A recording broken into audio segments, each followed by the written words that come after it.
What we're going to be looking at today is we're going to be looking at how you plan your essay response. For those of you who say, oh, I don't need to plan, and I know I've come across enough of you, let me put it this way. You need a plan.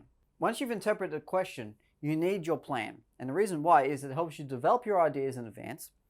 It makes you execute your writing perfectly when you're writing an essay. Even if it's something that you only do over 5 minutes, and really a good plan and someone who's used to planning will only take a couple of minutes to do so. It will enable you to structure your argument and making it both logical and cohesive.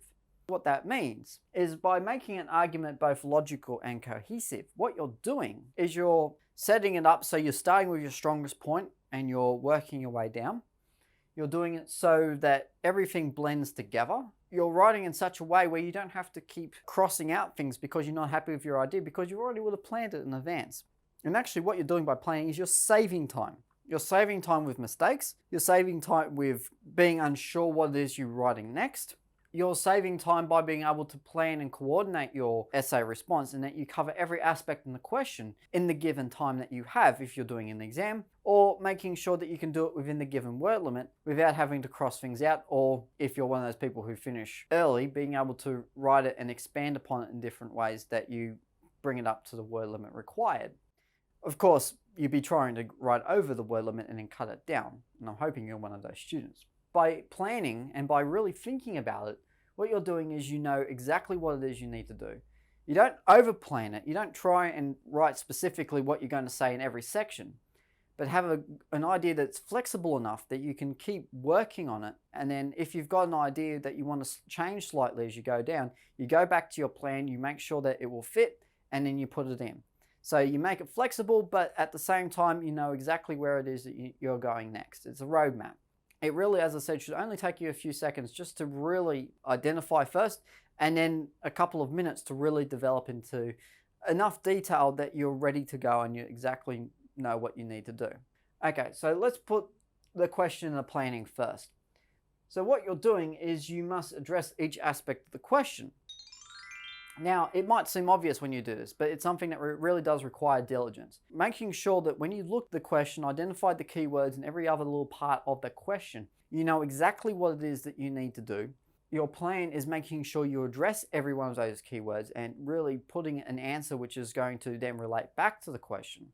You're indicating that what you're writing is going to answer the question. Now, if you've got a couple of keywords in mind, you're repeating to yourself over and over, okay, I need to do this and I need to do this in my answer. And as you're planning it, you've got that frame of mind already. So you're not forgetting halfway through what it is you're actually writing about again.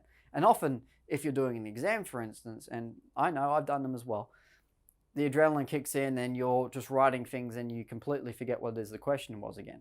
So by planning it in advance, and if you're sticking to that plan, then what you're doing is you're making sure that everything you're writing is related back to the question and that you're thinking about it in such a way that you know where you're going next. You know exactly what it is you're trying to do. It helps to sort of calm you. It really does give you an idea of exactly what it is you need to do. Okay, so the planning process. Take some time, and do really take time.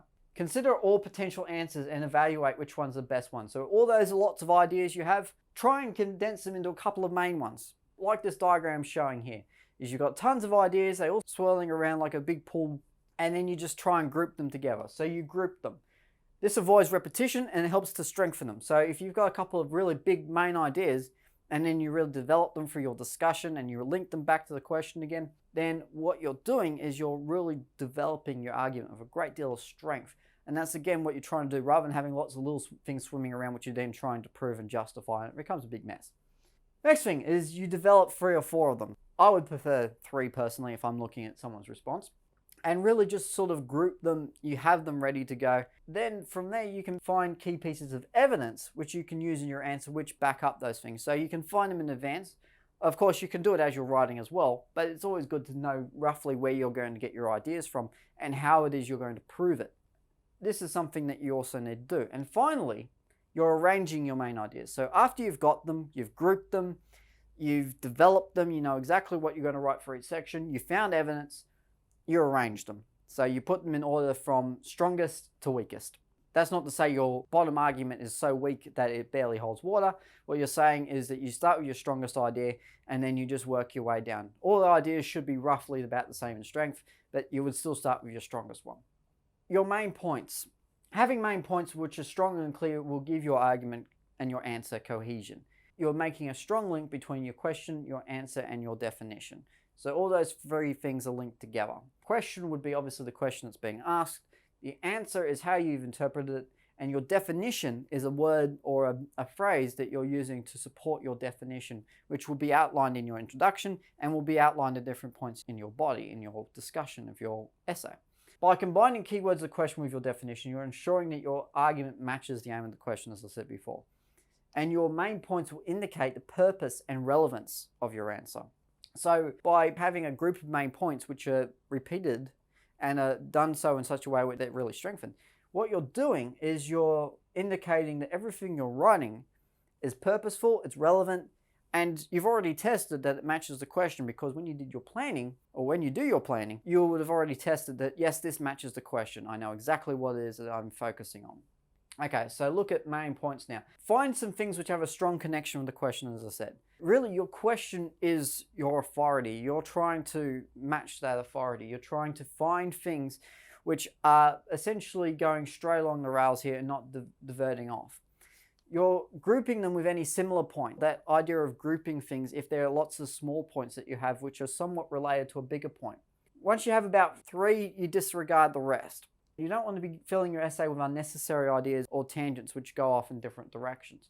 By picking things immediately to have a very strong connection with the question, you're making sure that you don't have to go off in any tangents, that you don't have to necessarily find an idea which is going to fill in some time or space, and that you're going directly towards exactly having an airtight, cohesive, and fully rounded essay.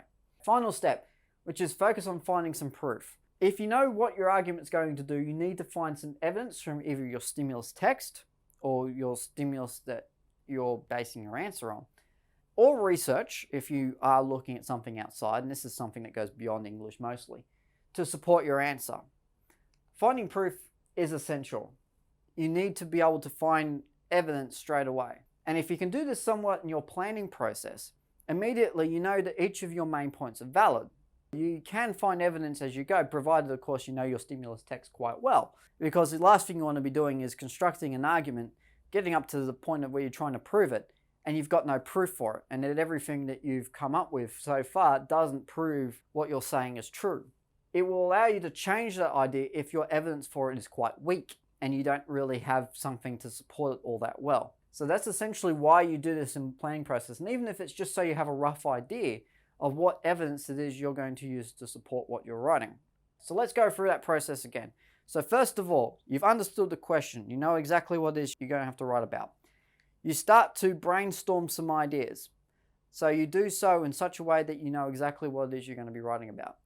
You discuss them and you work out how you're going to discuss them. What it is I'm actually going to talk about in each of those main ideas. I will group them so I know exactly where my main points are and how I can discuss them and how I can build upon each one using that discussion process I just mentioned. Find evidence, arrange them in order from the strongest point to the weakest point.